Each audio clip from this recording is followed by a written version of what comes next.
Welcome back, everyone. Episode 25, Fruit Punch. I'm Jack. I'm Cole. Yes, and we have fights to recap, fights to go over that are, upcoming. And we'll start with last weekend's UFC Vegas 46 Cater versus Chikadze. Cole, the whole week leading up to this fight, the disrespect towards Calvin Cater. And yes, he had a terrible performance with Max Holloway before, but there was all this hype around Giga, and rightfully so. But how surprised were you when Cater went out there and 50-44 this guy? Not as surprised as I think everyone else was. I honestly don't think he should have been as big of an underdog going into the fight because he had a bad performance against Max Holloway, but Giga's never fought anyone nearly as good as Max Holloway. So how can we say for certain that he's just that much better than Cater? It didn't make sense. Unfortunately, I fell for that and I bet on Giga, but still don't think Cater should have been as much of an underdog as he was. Beautiful performance. Those elbows were amazing. And I don't know if you saw, but Giga comes out and claims that he would beat Cater 9 out of 10 times, which is just ridiculous. It's not like it was a fluke knockout. Exactly what I was thinking. I saw that. It's really hard to feel for Giga, especially after the unnecessary comments he made towards Ariel Helwani, who literally just said, "Why don't you come on the show and talk about it?" Oh, wait, your manager won't let you. That's pretty sad. But then again, it might have been Ali behind the Twitter account, behind the Instagram account. So who knows? But yeah, that's ridiculous to say he would have won 9 out of 10 times. It was a 5-round beatdown from the first takedown to the last elbow. It was domination. So for Giga to say that, he just sounds silly and stupid. And it's taken away a lot of the shine that he should get, even though he lost, for taking that beating and for continuing to fight for 5 rounds for the first time in his UFC career. So there was all this respect towards Giga, or Giga, however you want to say it, I don't know. But he kind of lost a bit of that for me with that statement. It was just ridiculous. Yeah, no, not only does the statement not make me like him, but it makes me have less faith in him as a fighter, because if he thinks that after that performance that he would beat that guy 9 out of 10 times with the current skill set that he has, he's just wrong. He's delusional, and that's going to affect his future fights. Yeah. For him to say maybe, I hope I can come back stronger and eventually have a rematch with this guy, I think I can get it done, that would be something else. For him to say that in this specific, with these circumstances, with this skill set that he already has, in this time frame, he would win that fight 9 out of 10 times, is delusional. And it's going to be hard for him to, improve if that's his mindset. It's good to be confident. It's bad to be stupid. I agree. What are we going to talk about next? You want to talk about fight announcements? The fights this weekend, they weren't that exciting, but I do want to go over a couple of them.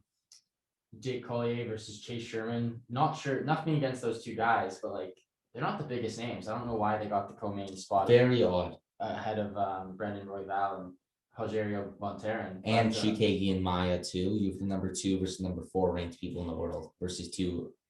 No offense. Yeah, no name heavyweights. The thing there is that Dana White clearly didn't care about giving Chookagian or Maya much spotlight, seeing as what they're going to be doing with Chookagian going forward. She's number 3 flyweight in the world and is showing signs of improvement, and they're just not re-signing her. It's very strange. Well, we don't know that yet, but it's looking. Caitlin said it was 50-50, which I think is a very honest and realistic answer. She is in a weird situation where she dominantly lost to the champion, Valentina Shevchenko. She got finished by the number 1 contender, Jessica Andrade. But everyone below her, it seems like she can get away with a unanimous decision win. She does not have a finish in her UFC career. She's not the most exciting. But nevertheless, 3 in a row and, looking a little better. It is stupid. It's silly if she isn't re-signed, considering the lack of depth in that division. They need her. No, the thing is, though, too, is that she is good, and I actually don't mind her fighting style all that much. She's got that lengthy, long-range striking, and then the good, decent wrestling, and obviously great jiu-jitsu under Gracie. But she's showing signs of improvement every time she fights. Maybe small improvements, but still, I think that's reason enough to keep her around, no?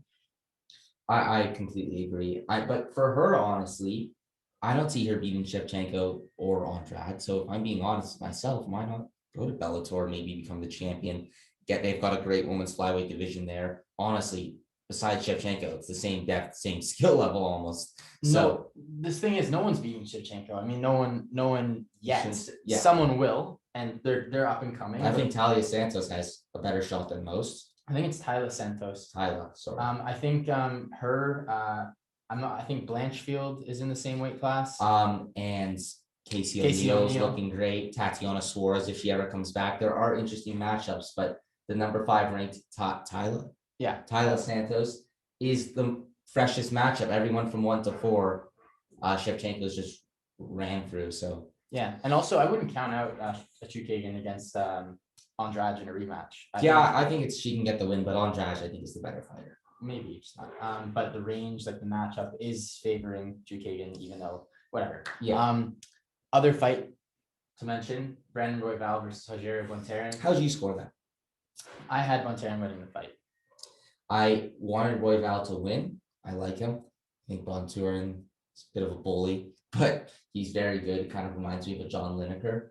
And Royval is just like this happy guy. Yeah. So I was happy to see him come out with the win. And I think it was a clear round 2 for Bontorin, round 3 for Royval. Depends on how you score round 1. In the moment, I agreed with you, but I'd have to rewatch it. The thing is, I think I first off was judging it biasly because I had Bontorin on most of my parlays. But the thing is that I judge fights, or I judge fights based on the way that I think the judges will judge the fight. So if I'm going based on what I think, like what I would do as a judge, I probably would have Royval winning that first round because he was more active. Bontorin maybe got him down a couple times, but he was literally just laying there. Did nothing. And even if he landed a few punches, that might weigh heavier than the strikes that Royval was landing from bottom. But Royval was continuously hitting from bottom, wouldn't stop moving, and Bontorin didn't land anything. Yeah.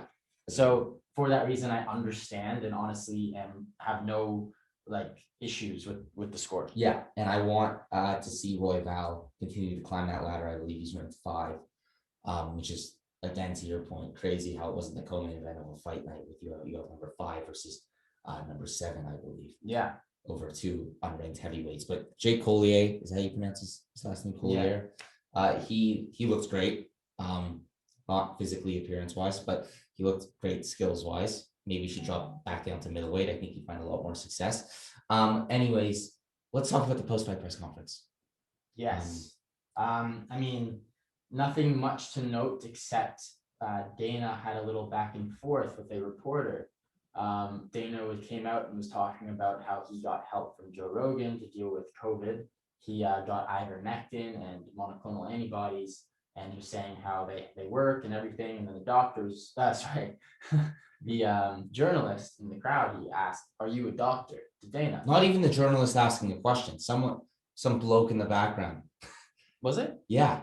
Oh, that's interesting. Because it sounded like the guy was a completely different person. He didn't have a microphone. He had to repeat himself, but that's also because Dana has a bit of a hearing thing.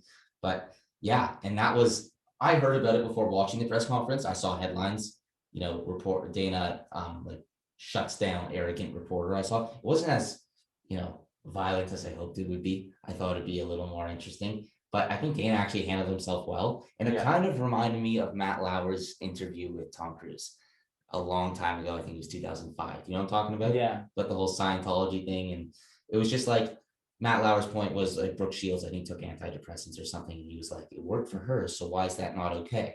And that's kind of what Dana was saying. Dana was saying it worked. And it is not the most affordable option. But the other thing is he doesn't know if it worked. He recovered fairly quickly, but he doesn't know if it was because of the monoclonal antibodies or because of the ivermectin or because it was both. Personally, I think seeing as ivermectin, from what I remember, is an antibacterial and COVID is a virus, which means you need an antiviral to fight it. I think it would make more sense that the monoclonal antibodies, which is known to fight. Are you a doctor? No, but I have this information from doctors and I have a great memory. But monoclonal antibodies do fight against COVID very efficiently. So if you ask me, which I'm not a doctor, I could understand where he's coming from with monoclonal antibodies and how it's weird that all of a sudden it's tough to get your hands on it. But ivermectin, nothing against the medicine. I don't consider it a horse dewormer. Someone won a Nobel Peace Prize for using it for human in 2017 and presented it to the Board of Medicine in Japan, the most strict board of medicine in the world, and it was welcomed with open arms. So I don't know how it's considered not a medicine for human. I just don't know why people would think it helps with COVID. Monoclonal antibodies, though. Yeah, no, I don't know what I'm talking about, but yeah, I just thought Dana handled himself well. And he's not a doctor, but it seemed like he knew at least a little enough to talk briefly about the topic, which is what he did. He didn't go on he didn't just start, reading an essay about the topic. He was like just saying, listen, this is what it was. And if I was in his position, I would think it was because of that. I mean, it's not super. He said he felt sick for a day, and he's what, 52? Yeah. I'd probably, if I was in his body, I'd probably be like, oh yeah, that was probably the medicine. Yeah, no, I mean, I'm sure it was, but the thing is, he's not a doctor, and he shouldn't be on the platform that he has telling people what to do or that they should do what he did. All I'm saying is Dana handled himself very well. I don't know if he's maturing or if he's just super happy because of how well the UFC is doing. Maybe a bit of both. Maybe a bit both. Yeah. Yeah. Okay. Let's talk about another promotion, the number 2 promotion in the world. I don't know. Not if you ask PFL's president. Gives a shit. It's PFL's president. Consider the source. I still believe Bellator is the second biggest promotion in terms of MMA in the world. It's got to be. You have your champions are all. AJ McKee's one of the biggest stars in the sport. Yeah, but then you got Kayla Harrison. And exactly. They're clinging on to that, and let's see how much longer they have it for. If I'm Kayla, I honestly might do another season with the PFL. It's easy money. Yeah. She lost that fight with Nunes for now. Maybe let Nunes win the title back, perhaps. Oh, she's obviously coming to the UFC. The fact that Nunes left ATT, Amanda Nunes. 8 years she's been with the American top team. You would have to assume Nina Nunes left as well, probably. Probably. I think they just want to be closer to home in Florida so they can stay closer to the baby. It's sketchy to me. Not the best time to do it. I don't like it, but it tells me that the UFC is about to announce this. Is about to announce a signing with Kayla Harrison, and that this is the catalyst of that, maybe because she knows that the camp is going to tailor towards her. I don't know. Hopefully, she brings back Dean Thomas. You think the camp's going to tailor towards Kayla? Yeah, I feel like Brown. Like if they were to fight each other, I think they would go towards Kayla. I mean, I don't know. I just feel like loyalty. Yeah, they should go to Nunes, but in terms of money and just logic, it makes sense to move over to Kayla, the up-and-coming rising star, who apparently gives Amanda Nunes a harder time in training than Amanda Nunes gives her. So, yeah. Well, anyways, back to Bellator. Yaroslav Amosov, who is undefeated, right? Is he undefeated? Yes. 26-0. Why is no one talking about this guy? No idea. Demolished Douglas Lima, and now he's fighting MVP Michael Venom Page. Probably going to demolish him in MVP's hometown of London. Let's see. I mean, I hope Venom Page wins. Me too. I've really started to like the guy. He was a lot cockier as he was, growing up. But I like pre-Douglas Lima left hook. Yes, but I like the man he's turned into. He's entertaining. He's just lovable. He's personable. Everything. He's got the style to back it all up as well. So I hope he's successful because it'll create another star that will be brought over to the UFC. Who knows though? Who does know? But honestly, Yaroslav Amosov is probably one win away from being able to come to the UFC too as soon as his contract's up. But I don't know if they're all aiming towards that. You have Michael Chandler. If you had told me 2 years ago that Michael Chandler's going to be in the UFC, I'd be quite surprised. Yeah. If you go that long without even, he was loyal. A lot of people are loyal to Bellator or whatever promotion that brought them up. So I wouldn't be too sure. It's really not like Bellator's the B leagues and then UFC's the A league. Obviously, UFC has stiffer competition. It's, more worldwide renowned. Everyone knows what it is. But there's still fighters in Bellator, like champions. Like I think Vadim Nemkov would go over to share a run for his money. I think Gegard Mousasi can give anyone in the middleweight division a run for their money. I'm not a Gegard Mousasi believer. I think he's great, but I think he's a little overrated. He's amazing. He's good. He's so good. I don't think he beats anyone in the top 3 at middleweight. I think he beats everyone, but I think he beats everyone but Whitaker. And Adesanya? No, I think he beats Adesanya. No chance. Yeah. I mean, not no chance. Kickboxing champion and the grounding to back it up. Adesanya has significantly better striking. and Not nearly as good significant midfielder. as the gap between Adesanya. Why would striking- Adesanya win and lose and not Whitaker? Hold on. The gap between Adesanya's striking and Musasi's striking is a lot smaller than the gap between Musasi's ground game and Israel's ground game. And that's why I think Yes, Musasi but wins. Adesanya's takedown defense is enough to keep him standing. Also, Musasi, watch his fight with Chris Weidman. His last fight in the UFC, Chris was beating him on the feet and on the ground until that illegal knee or whatever happened. So, I mean, Chris is great, but he's not like known for his striking per se. Israel Adesanya is top 3 strikers we've ever seen inside the octagon. So don't get ahead of yourself. Don't forget that Musasi also lost to Lovato Jr. And if it wasn't for his retirement, who knows if he would be the champion right now in Bellator. Yeah, no, I think Lovato Jr. is really good though. And also, I think Weidman was not beating him. He was beating him. The scorecard show it, and the fight shows it. Rewatch it. The scorecard. The scorecards have Weidman winning the first round, and then in the second round there was a knee. He wasn't out or anything, but they stopped it because they thought it was illegal, and then it wasn't illegal, and they didn't know what to do because they saw that they fucked up. It wasn't Musasi or Weidman's fault, and they called it the TKO, where it should have just been a no contest, or at the very least continued the fight. So dumb. So stupid. But then Musasi left the UFC after that. Yes, that is true. Regardless, that is a fight I'm looking forward to. Sadly, there's no other big Bellator fights to announce, but there are some UFC fights soon. Yes. Okay. So first, Charles Jourdain, stud, stepping in for Evloev. Movsar Evliov. Really upsetting because we both have talked about this fight and geeked out about it. For the record, he's stepping in against Ilya Tupuria. Ilya Tupuria. And what a fight that was going to be. But I had a gut feeling it wasn't going to happen. It was just too good to be true. Mm-hmm. You have 2 prospects. I mean, the odds show it. The odds were so close. It's just who's going to win. They're both undefeated. Didn't make sense. It really didn't make a lot of sense. I think that shows how confident the UFC is in their featherweight division, that they don't even need 2 prospects like this. Yeah. They already have Volkanovski. They already have Holloway, Ortega, Yair, Calvin Kattar, so on. Korean Zombie. And I guess what you just have to think about that when you're thinking about this is it a good thing that Jourdain's stepping in, or would you rather it be Evloev? Or no, I mean, I don't think it's a good thing because I think they're just ruining the prospects. And in this case, instead of ruining 2 international prospects, they're ruining a North American domestic prospect. And in our case, the only remaining Canadian prospect, arguably in the sport. So it's Tanner Boser. Sorry? Tanner Boser. It's not a prospect. He already made it to the top and got knocked out. When? Andrei Arlovsky. Did not knock him out. No, like knocked out of the top, not like knocked out. Okay. That's unclear. Yeah, it was. I should have used different words considering what we're talking about. But point is, still don't like the fight because it's prospect against prospect, and I have a strong feeling that Charles Jourdain is going to get another loss on his record from this fight because Ilya Tupuria is just too I wouldn't be too sure. I think it's gonna be interesting. Does Jourdain train with for us? I don't think he does he? No. Okay, because I was gonna say Ryan Hall is for us this guy, and he just lost to Tupuria. Yeah. So that'd be quite interesting. Yeah, Tupuria is probably gonna win. The odds show it, but don't count out Charles. Ryan Hall was also injured in that fight, for the record. Interesting. Yeah. What else is there for UFC? That's at UFC 270 this weekend.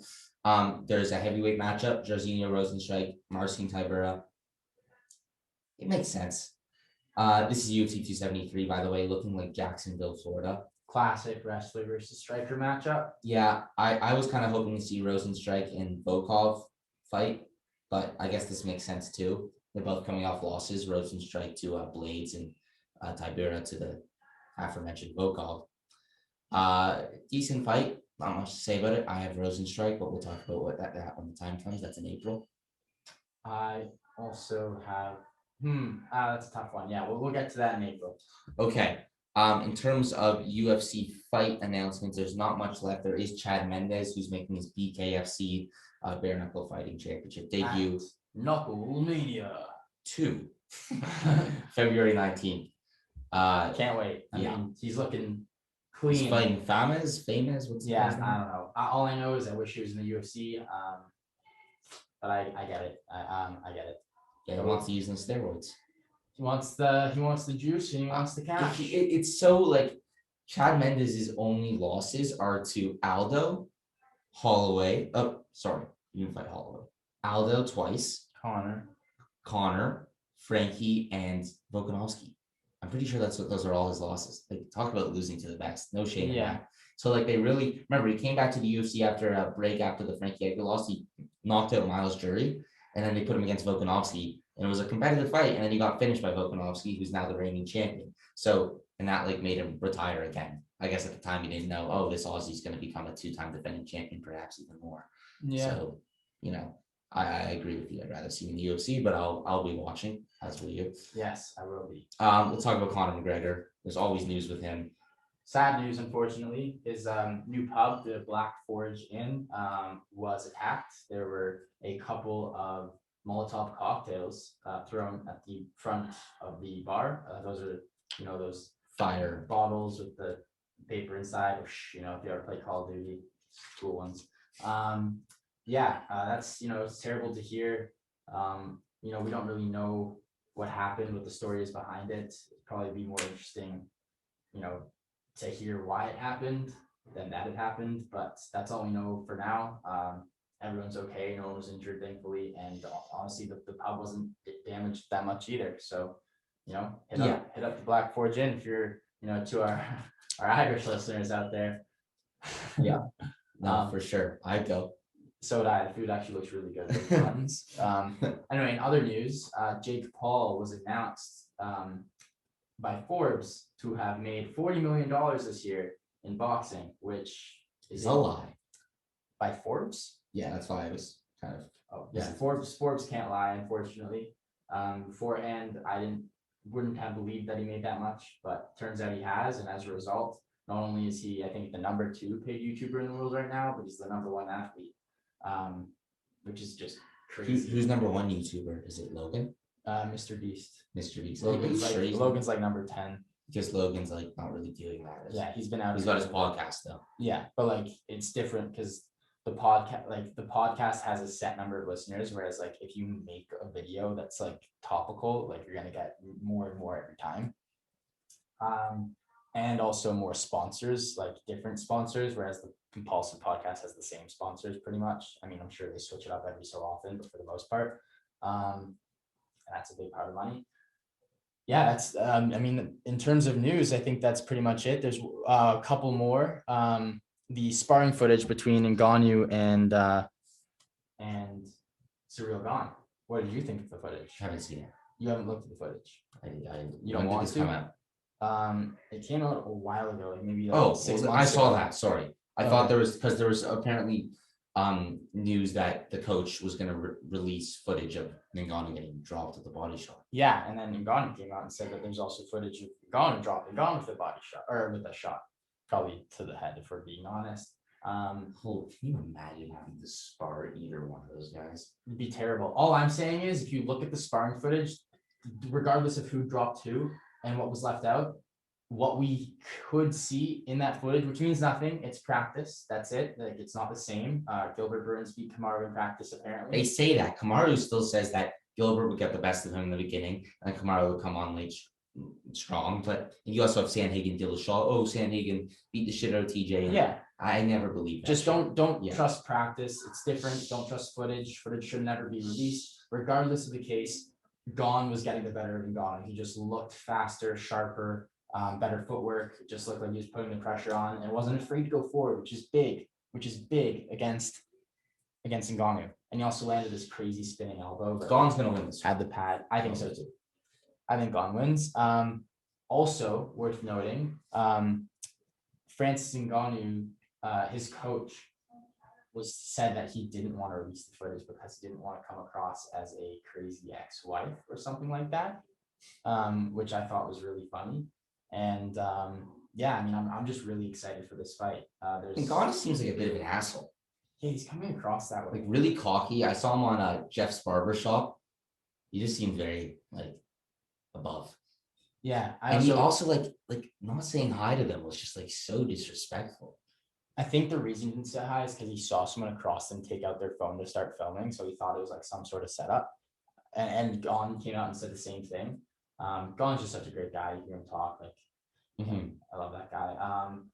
But yeah, speaking of Ngannou, top-ranked executive, I forget his name, came out and said that Tyson Fury versus Francis Ngannou is the fight to make. Francis has called Tyson out on social media. Tyson the same for Francis. It looks like that's the direction we're going in. And to be completely honest, if Francis wins this fight and leaves the sport to go box and is public about how much money he's making, this could be a big change for the UFC, and it could maybe provoke them to start paying their fighters more. So in a way, if you're a fighter for the UFC, you kind of should be rooting for Francis, but I'm still rooting for Gane. Sorry, fighters. Yeah, I think that's a big leap to make because there's still a fight afterwards, and UFC is really strict with those contracts. Like when you're a champion, there's like certain clauses. They know like they've been fucked over before where champions leave. This is back in the old days. I think Murillo Bustamante, I think he left when he was a champion. Bas Rutten, they just leave and the belt's vacant, and it's a pain in the ass, and it looks bad on them. So I think if they're smart, they keep Ngannou. But at the same time, I get Francis should be getting paid more. I get it, but he also hasn't defended this belt yet. Let's see a defense first. I think the smartest thing they could do is actually the same thing they did with Conor, is to do the boxing fight, but be a part of it. A co-promoter. I think that's the smartest move for Dana. If Francis wins, of Well, course. I think that fight's a longer ways away than people think. I think Francis has so much to do here. He is gone. He has the Stipe trilogy, potentially John Jones. I mean, the Derek Lewis Tuivasa winner. There's a million things still. If Tyson's already coming out though, calling for that fight, that's pretty big. I don't know. It all depends on this Saturday, so we'll see. It really does. One more thing in the news, there is that is all the news. I was gonna say. All right. Okay, so We have a little fun activity for you. yes, we totally can copy this from every other outlet and are not a week late. No, we're But original. we are going to predict champions in every weight class, starting from the bottom. Women's strawweight, in my opinion, Cole, I think you can agree with me, the deepest division in women's MMA. You have the likes of the champion, Rosemary Nunes, and then contenders from Zhang Weili to Carla Esparza to Marina Rodriguez to that other Chinese girl. I'm not even going to pronounce her name. I'm not even going to try. Yan. We're calling her Yan. We're calling her Zhangji. What do they call it? Her first name? They can't. Shai. I don't know. Xian. It starts with like an X. I'm not culturally educated enough to know the pronunciation, but she's a great fighter. And I think that this is a very good weight class. You also forgot to mention Mackenzie Dern. I didn't get there yet. Oh, well, my bad. But yeah, I think we both know who our answer is going to be. I'll go first. Rose Namajunas, my heart and my mind both tell me, because for me, Rose is the first fighter in UFC history to have 3 back-to-back rematches. But first with Joanna, beat her twice. Then the Andrade, she lost one in a fight she was dominating, and then she won. And then Weili. Now you could say, oh, what about the Andrade trilogy? Andrade is a weight class up. She's only coming off 1 win. That's not really in the cards right now. So you got to think, who is there? And Dana finally came out and said, yeah, it's 100% Carla Esparza. And it's a tougher matchup for Rose, tougher than I thought, because the takedown defense is probably her Achilles heel. And it's not like she's bad at it by any means. She's just so good at everything else that seems to stand out as a weakness. But I believe that Rose is going to defeat Carla Esparza in a rematch. And then perhaps one more title defense. She says she wants to be more active. Marina. If she beats Yan, the winner of that fight. Which she will. We don't know that, but I agree. So I think those 2 title defenses will get her female fighter of the year and that belt still around her waist. Did she get taken down by Weili? She did. How many times? A few. A few times. Yes, but Weili's also insanely strong. Carla Esparza is a 5'1".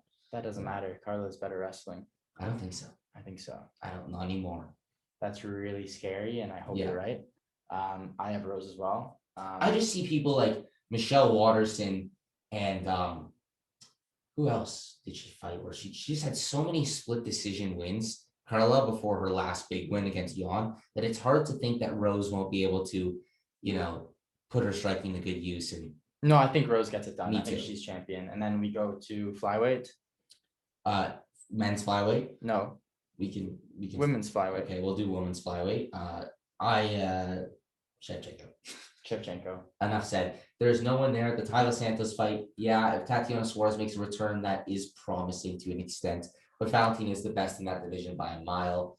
I'm not like I am a fan of hers, but it's not like I have a big emotional attachment to her.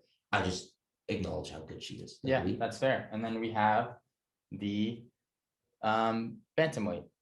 Women's bantamweight, yes. So right now, champion Juliana Pena. Cole, who do you think is the champion by the end of this? In bantamweight, 2022, end of the year, champion It's really tough. Here's the thing. I know that the next fight's going to be Pena versus Nunes.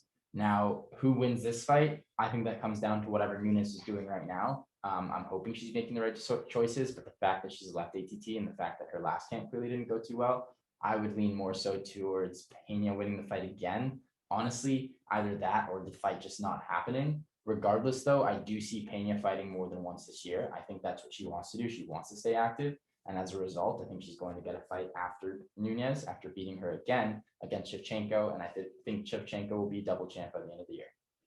Very interesting. I've been seeing this a lot. I'm going with Nunes. I think she beats Pena in the rematch. I think if she's a better game plan, it doesn't look like locked up like she did. I think she'll get the job done. And I don't see her fighting more than 2 times this year because it doesn't look like that Pena's fight's going to happen until at least May, probably June. I have a feeling it's going to be in June in Chicago, where Pena's from. She's the champ, and usually they do Chicago pay-per-views in June. And with the world maybe opening up by then, that would make a lot of sense. Here's my thing.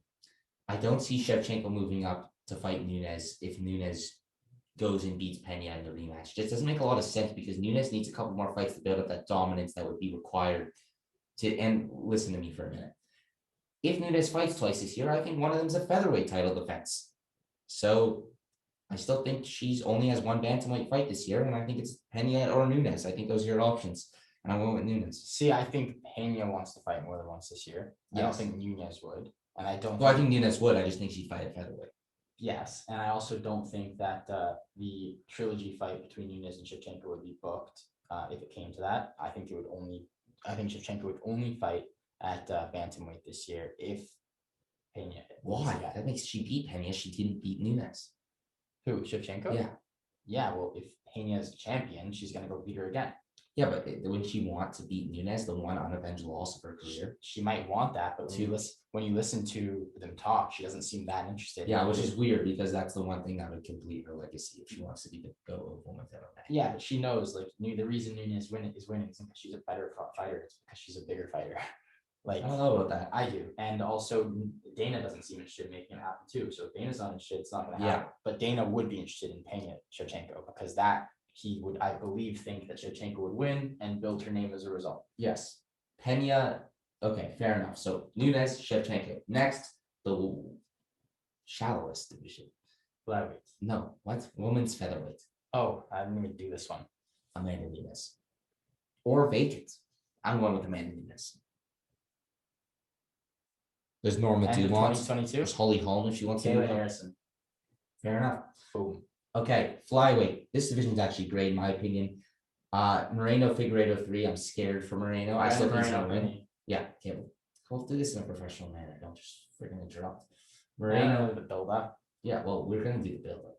I see Moreno fighting at least twice this year, hopefully 3 times. Figueiredo, Pantoja, Askarov, Kai Kara France. He's fought all of them at one point or another. So it's really all rematches. But I see Moreno keeping that belt for a while. Me too. Okay. Bantamweight. This is an odd one. You have the champion, Aljo, the interim champion, Peter Yan, the uncrowned champion, TJ Dillashaw, Aldo, Cruz, O'Malley, Cheetah, eventual champion, Sandhagen. That's for this year? You see him getting a title shot? No. I mean, potentially, but that's not my answer. Okay. My answer, you go first. Okay. So the end of 2022.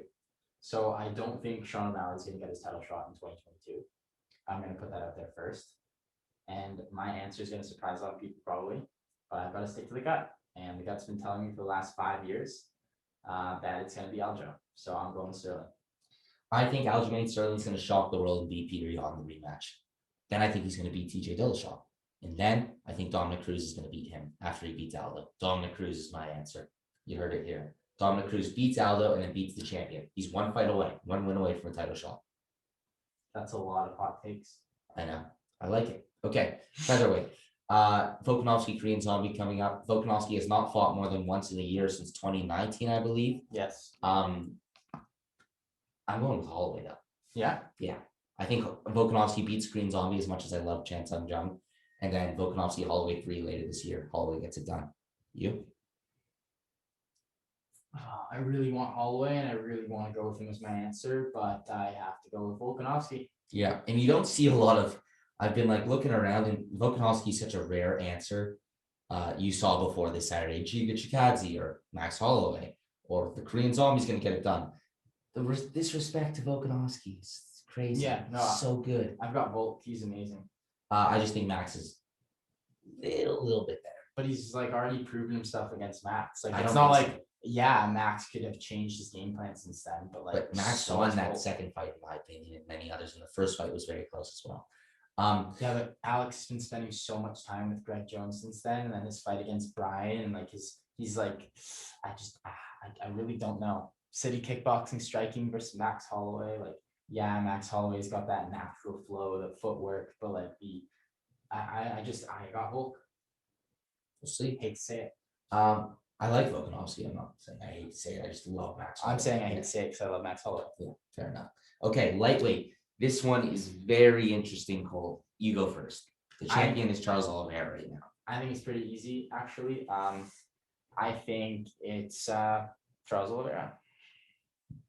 Okay, I see it. I think Charles fights at least twice this year, correct? Yeah, I think his biggest scare is Islam.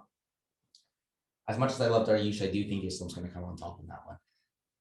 That'll probably earn him the title shot, depending on what happens with Conor. But I believe Gaethje is next, and I believe Gaethje gets it done. So I do think Gaethje beats Oliveira. I just don't know if Gaethje ends the year as champion, but I'm going to go with Justin Gaethje. That's probably my most hesitant answer. Justin Gaethje. I see it. Like Yeah. I don't. The thing, it's just so tough because I don't know. I still have It's such a fun division. yeah. I just want to see everyone get that belt at some point. Me too. Oh, featherweight's also a really good division. Yeah. And then bantamweight, of course. Those are the three, in my opinion. Now we have welterweight, where you've had such a dominant champion and number one pound for pound fighter in Kamaru Usman. Cole, I think that he ends this year as champion, and I know there's Khamzat Chimaev, but I don't see Kamaru fight. I think he might fight literally only once this year against Leon after such an active last year, probably twice, and it might be Khamzat at the end, but I think Usman beats them all. I've got Khamzat 2022 welterweight champ. Fair enough, but we agree Leon's getting the next shot. Yes, And we agree Dana's Kamaru wins that confirmed it. fight. Yeah, and I also want Kamaru to beat Khamzat. I just don't think it's going to happen. I do. I think you got 100% takedown defense on Kamaru's fair. Khamzat's never been past the first round, never been hit. That's fair. We'll see how Khamzat does against Gilbert Burns if that does happen. Anyways, middleweight. This is an interesting one because I think it's one of those divisions where it's like featherweight, middleweight, and also kind of flyweight. Not flyweight, that's bad. Where the fighters are, there's two fighters and they're like clearly above the rest. In middleweight, it's Adesanya and Whitaker. In featherweight, it's Volkanovski and Holloway. So pretty much my answer, it's either going to be Izzy or Whitaker, You can't do that. but I'm going with Adesanya. Okay, that's funny because I had came to the same conclusion. I was actually very close to taking Blonde Brunson, but just seeing what Adesanya did to the old Brunson. Yeah, he's new. I don't think Brunson beats Cannonier.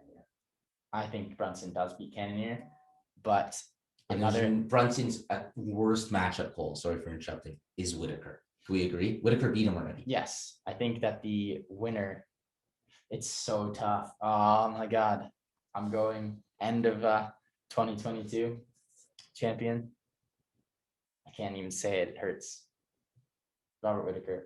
Why does it hurt? I love Robert Whitaker. Because I do too, but I love Adesanya. I love them both. I cheered for Rob the first one. I think I'm cheering for Izzy this one, just because. I don't know. I'd like to see these guys fight 3 times though. Me too. We'll see. I won't be surprised either way. I think the fight's going to decision. I saw Whitaker winning by knockout is plus 500, which is just disrespectful.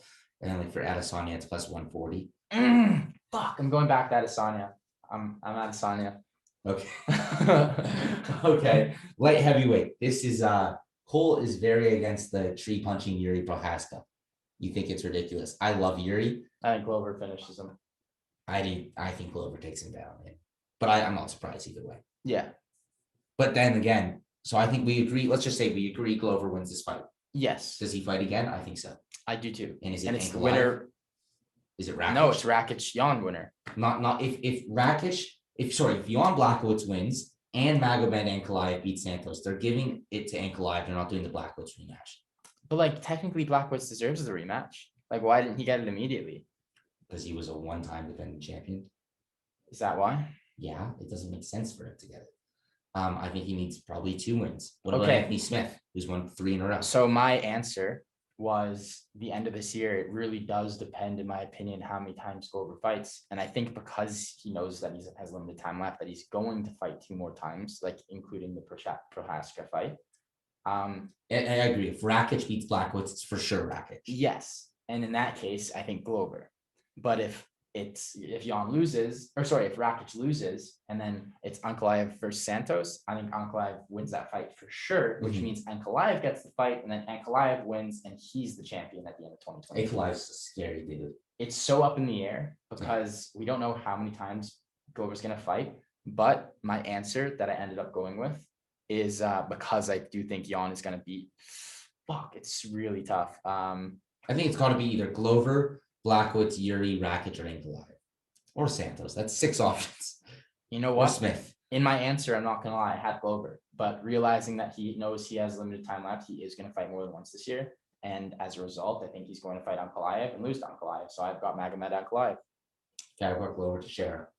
Finally, the heavyweights. This is the most interesting one. I think it's really between, I don't know if I'll put it in there. I'd say it's really between 5 people. Gane. Sorry, 4 people. Gane, Miocic, Jones, or Lewis.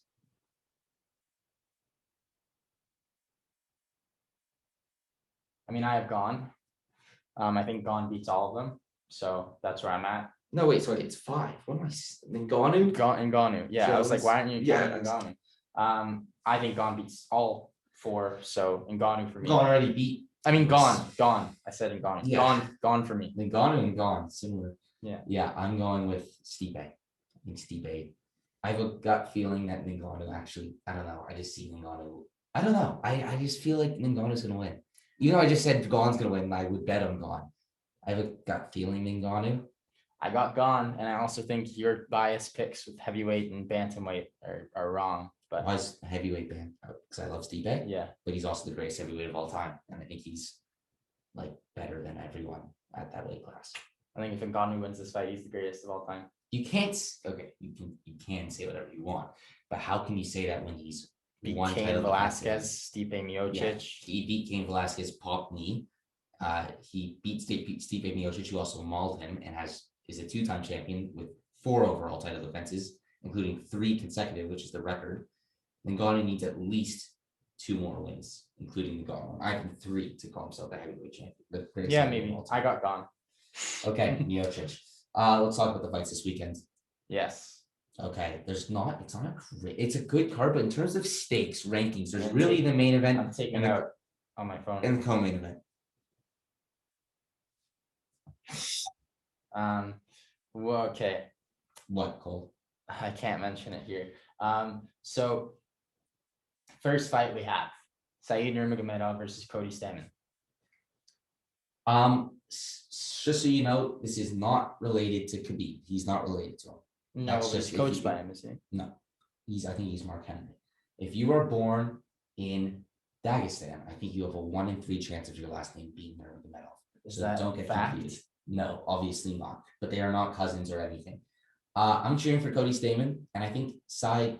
Is that how you pronounce his first name, or is it's spelled Said. Said. Isn't that Sayed? This is Said. Okay, Said is a great lost character, but this Said is going to lose to Cody Stamann. He already lost to Merab. I got Cody Stamann. You? I have Said. Yeah, fair enough. I'm not confident in mine. Okay. Who's supposed to beat Greg Hardy and Spivak? What's happening now? If Greg Hardy's out, I don't think so. I think we should just do Jourdain and Topuria. We should. Okay, I like that. My heart says They might be moved to the main card. For sure. It's not even the featured prelim. It's not even the co-featured prelim. Yeah. My heart says Jourdain. Okay.